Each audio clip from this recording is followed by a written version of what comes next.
Kusog nga pagbundak sa uwan kagabi misangpot sa grabing pagbaha sa nagkalain-laing dapit sa Dakbayan. Gibana-bana sa Cebu City Disaster Risk Reduction and Management Office nga 50 sa 80 ka mga barangay sa Dakbayan gibahaan. Matod sa City Disaster Team nga ang lalaki nga naanod sa baha kagabi naluwas sa Quick Response Team sukwahi sa taho nga nakalas kini. Aniya ang report.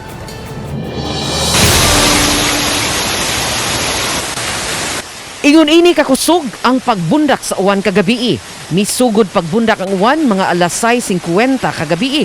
Apan mga alas 7 na misugod pagbunok. Mas nabatyagan ang kakusog sa uwan alas 11 kagabi nga misangpot sa grabing pagbaha. Langoy. Usa sa 50 ka mga barangay nga apektado mao ang barangay Tisa nga giingong tagaliog na ang baha.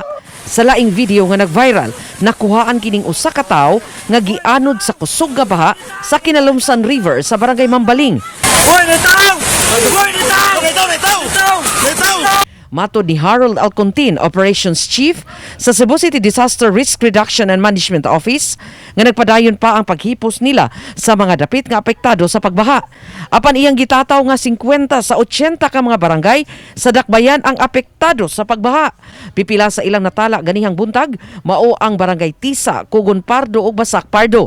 Sa Tisa, 11 ka mga pamilya ang gi-evacuate sa barangay hall ug misumada sila sa 99 ka mga tao. Kaganihang buntag gibisita sa GMA TV Balitang Bisdak ang Tisa Barangay Hall. Adunay 4 na lang ka mga pamilya ang pabiling gi-evacuate. Gipahibaw ni Dina Ramirez, 47 anyos nga dili na mabangbang ang kataas sa baha sa Purok Sambag. Sa Tisa din sila nagpuyo.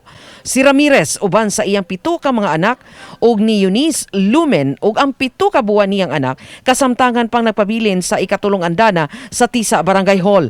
Giatiman hinuon ang ilang panginahanglan sama sa pagkaon, tubig mainom sa Taga City Social Welfare and Development Office. May katulong higayon nga ni baha og maayo.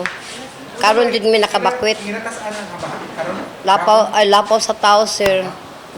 Nanood na sa taas sa second floors nga balay. Ang urban areas gyud nato almost tanan way na spare no. Nagbaha agad especially sa mga coastal areas no sa ato ang city. Musait lang kog area like Tagunol no mo pinakahibili affected jud kayo. Nang hinaot si Ramirez ug ang iyang mga silingan nga mahatagan og pagtagad ang suliran nila sa pagbaha sa taas na nga panahon.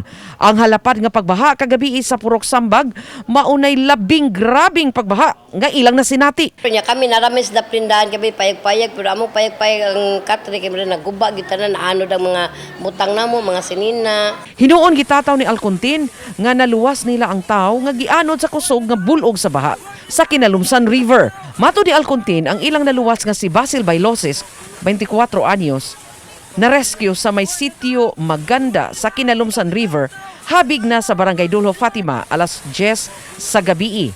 Human sa 2 ka oras. So nagkandak tag search and rescue dito sa SRP, Turi, kay dito man siya naanod. Luckily nakagunit siya sa mga gapnod ug lapok dito. So luya na siya nya na time minsan na naabot ta dito ato gyud nakandakan og search and rescue siya. Nakadawat usab si Alcontin og ginagmayng pagdahili sa yuta kagabi sa pipila ka bukirang barangay apan maagian ra hinuon sa mga sakyanan. Uban ni Philip Patricio og Rod Prado, Chelo Valiana, Balitang Bisdak.